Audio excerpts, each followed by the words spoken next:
ఈరోజు శ్రీ సమ్మక్క సారలమ్మ తల్లి మేడారం జాతరలో దర్శించుకోవడం జరిగింది గద్దెల దగ్గర.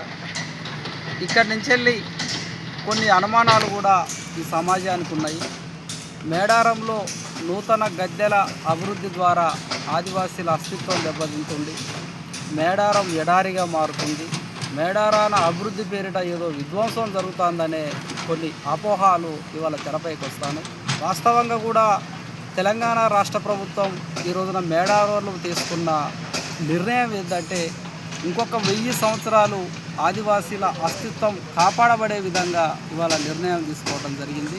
ఎందుకంటే మొన్నటి వరకు ఈ రోజున ఏదైతే మనం ఇక్కడ డిస్మెంటల్ చేసిన టెంపుల్ ఉన్నదో 2006-7 సమయంలో కట్టేటప్పుడు కూడా ఆదివాసీ సంఘాలు వ్యతిరేకించడం జరిగింది.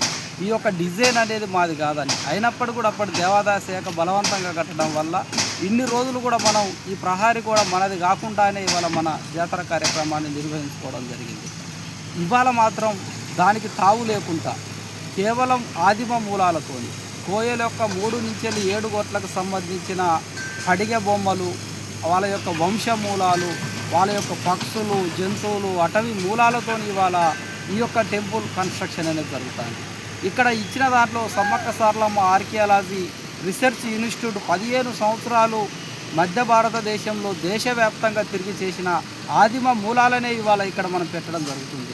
ఇది చాలా క్లియర్గా ముఖ్యమంత్రి గారు సమ్మక్క సారలమ్మ గుడి దగ్గర ఏ ఒక్క మతానికి సంబంధించిన బొమ్మ కానీ ఆచారానికి సంబంధించిన బొమ్మ ఉండడానికి వీలు లేదు. అక్కడ కేవలం ఆదివాసుల యొక్క మూలాలే ఉండాలని ఖరాఖండిగా చెప్పడం జరిగింది. దానిలో భాగంగానే మంత్రి సీతక్క గారు, ఇంకా మిగతా మన చైర్మన్ లచ్చు పటేల్ గారు, ఇక్కడ ఉన్న ఆదివాసీ సంఘాల మిత్రులు అందరం కూర్చొని, పూజారులు అందరం కూర్చొని కూడా నిర్ణయం తీసుకొని ఇవాళ 9 ఆర్చిలను కోయ వాస్తు ప్రకారం ఇవ్వడం జరిగింది. దాంట్లో ఆర్చిలలో ప్రధాన గేటు, అదేవిధంగా బండాని మూలానికి సంబంధించిన 5వ గొట్టు గేటు, పగిడిద్దరాజు సనపగాని గోత్రం సంబంధించిన 4వ గొట్టు గేటు, సిద్ధబోయిన వారికి సంబంధించిన గేటుని, అదేవిధంగా గోవిందరాజు సంబంధించిన దబ్బకట్ల వారి గేటు, కాక వంశానికి సంబంధించిన సారలమ్మ గేటు, ఇట్లా ఆ గేట్ల పైన కూడా ఈ 3 నుంచి 7 కోట్లకు సంబంధించిన జంతువులు, పక్షులు, చెట్లను, దైవాలనే ఇవాళ ప్రకృతి పరంగా వాటిపైన లిఖించడం జరిగింది.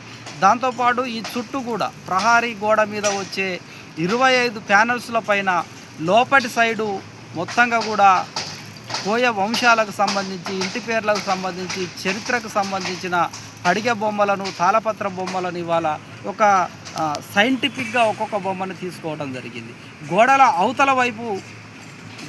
అవతల వైపు కూడా ఆ 25 ప్యానల్స్ పైన లైఫ్ స్టైల్కు సంబంధించి, అంటే పూర్వకాలంలో కోయలు సైంటిఫిక్గా ఏమేమి ప్రవేశపెట్టిండ్రు, తేనె ఎట్లా తీసేది, ఔషధ మొక్కలు ఎట్లా సేకరించేది, ఔషధ మొక్కల్ని ఎట్లా ప్రవేశపెట్టేది, ఔషధ మొక్కలతో ఎట్లా మనము పూర్వకాలంలో కోయలు నివసించిండ్రనే దాని వాళ్ళ ప్యానల్స్ బయట మనం తీసుకోవడం జరిగింది.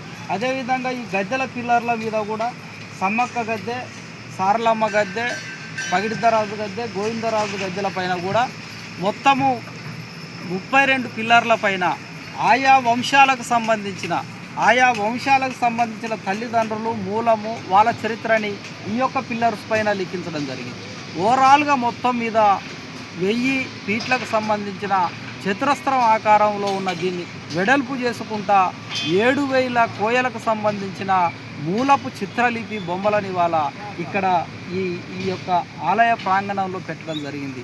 3 నిలువు గీతలు 3వ గొట్టు, 6 నిలువు గీతలు 6వ గొట్టు, 4 నిలువు గీతలు 4వ గొట్టు, ఇట్లా పూర్తిగా కూడా ఇంకా 1000 సంవత్సరాలైనా కానీ అంటే కోయ మూలం ఏ విధంగా ఇక్కడ భద్రపరుస్తుందంటే ఈ యొక్క దీనికి వాడే గ్రానైట్ స్టోన్ ఏదైతే ఉన్నదో కర్ణాటక రాయచూర్ నుంచి వెళ్ళి 12 రకాల స్టోన్ని శాంపిల్స్ తీసుకొని వాళ్ళ ముఖ్యమంత్రి గారు దాన్ని టెస్ట్ చేసిన తర్వాత కూడా ఇంకా 1000 సంవత్సరాల తర్వాత అది శిథిలం అయిపోయినా కానీ మళ్ళీ తీస్తే ఆ రాయి అట్టనే ఉండాలి, ఆ రాయి పైన కోయల యొక్క మూలం అట్టనే భద్రంగా ఉండాలనే అంత దూరదృష్టితో ఇవాళ ఈ 12 రాళ్ళకెళ్ళి ఈ రాయిని ఇవాళ సెలక్షన్ చేసి మరీ దగ్గరుండి ఈ ఆలయ నిర్మాణం జరుగుతుంది.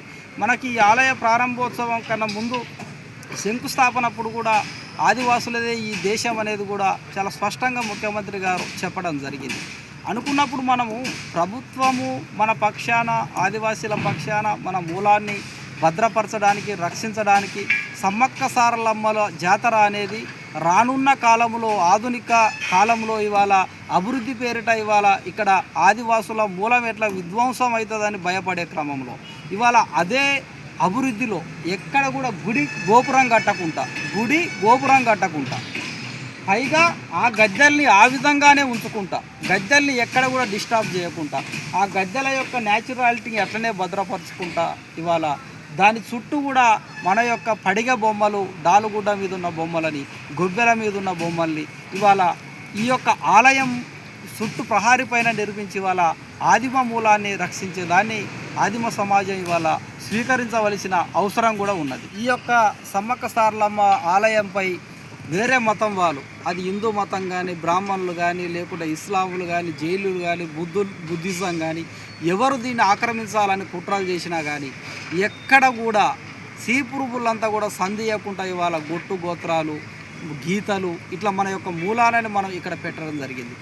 ఇప్పుడు ఇది కొన్ని వేల సంవత్సరాలైనా కానీ ఇది కోయల మూలంగా చిత్రించే విధంగా ఈ యొక్క ఆలయాన్ని తయారు చేయడం జరిగింది. 7,000 బొమ్మలు, కోయ బొమ్మలు ఇవాళ ఈ ఆలయం యొక్క గద్దెల పైన, ఆర్చి పైన, వీటిపైన వచ్చినప్పుడు ఎవరు కూడా ఇంకొకరు దీన్ని ఆక్యుపైడ్ చేయడానికి అవకాశం లేకుండా ఇవాళ మనం ఈ యొక్క టెంపుల్ని కన్స్ట్రక్షన్లో భాగమై ఇవాళ మనం చేయడం జరుగుతుంది. అదేవిధంగా టెంపుల్ బయట కూడా ఇవాళ అనేక రకాల అపోహాలు ఉన్నాయి. ఇక్కడ చెట్లు కొట్టేస్తారంటే కొట్టేసే చెట్లు కూడా 2000 సంవత్సరంలో, 2006లో పెట్టిన సొప్పారి చెట్లు మన సంస్కృతిలో భాగం కాదు కదా. అందుకే డిఎఫ్ఓతోని, ఆ యొక్క అటవీ శాఖతోని మాట్లాడి 3 సంవత్సరాలు పెరిగిన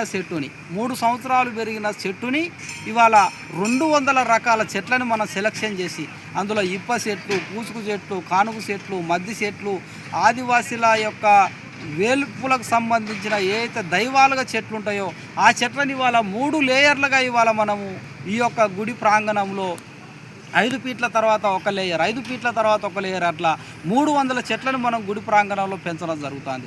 రేపు పొద్దుగాల మేడారం జాతరకు వచ్చిన వాళ్ళు ఈ గుడి ఆలయంలోకి రాగానే ఇక్కడ మొత్తం కోయ చరిత్ర బొమ్మలు కనపడతాయి.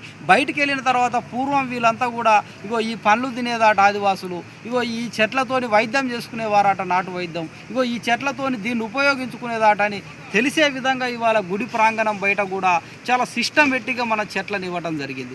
మొత్తంగా కూడా మేడారం పరిసర ప్రాంతంలో కూడా ఇవాళ పూర్తిగా అటవీ ప్రాంతంలో ఏ చెట్లు అయితే ఉంటాయో ఆ చెట్లనే ఇక్కడ మళ్ళీ రీకన్స్ట్రక్ట్ చేయాలనే దానిపైన కూడా ఇవాళ మనము అటవీ శాఖకు కూడా మనమే చెట్లను ఇచ్చి వాటిని పెట్టే విధంగా మనం చర్యలు తీసుకోవడం జరుగుతుంది. దీని ద్వారా రేపు పొద్దుగాల 5 సంవత్సరాలకు 10 సంవత్సరాలకి ఈ ఇప్ప చెట్లు, ఈ పూసుకు చెట్లు, ఈ యొక్క మద్ది చెట్లు, తెల్ల మద్ది చెట్లు ఇవన్నీ పెరిగిన తర్వాత అప్పుడు ఇది ఒక ఆదిమ మూలాన్ని ప్రకృతి పరంగా బయటికి రక్షించినట్టు అవుతుంది.